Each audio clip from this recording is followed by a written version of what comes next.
ভারতবর্ষের মাঝে যত তীর্থক্ষেত্র রয়েছে সমস্ত তীর্থক্ষেত্রকে বলা হয় ধাম,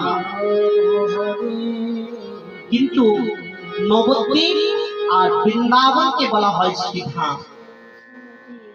ভারতবর্ষে যত তীর্থক্ষেত্র রয়েছে সমস্ত তীর্থক্ষেত্র হচ্ছে ধাম স্বরূপ, একমাত্র শ্রীধাম হচ্ছে নবদ্বীপ আর বৃন্দাবন। এই নবদ্বীপ আর বৃন্দাবনকে শ্রীধাম কেন বলা হলো?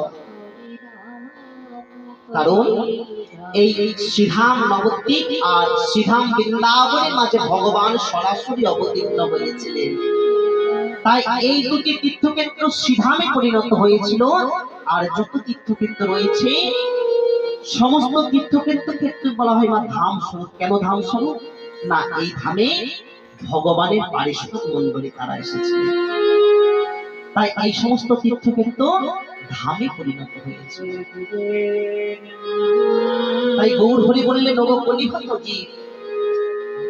যদি আমার চরণ যুগল তোমাদের আশ্রয় গ্রহণ করতে হয়, তাহলে তোমরা সর্বপ্রথমে কি করবে জানো? না, তোমরা সর্বপ্রথমে সদ্গুরু চরণ আশ্রয় গ্রহণ করো। কেন জানো? না, শাস্ত্রে বলল আশ্রয় করিয়া ভজে তারে কৃষ্ণ নাহি তজে আর জীবে মরে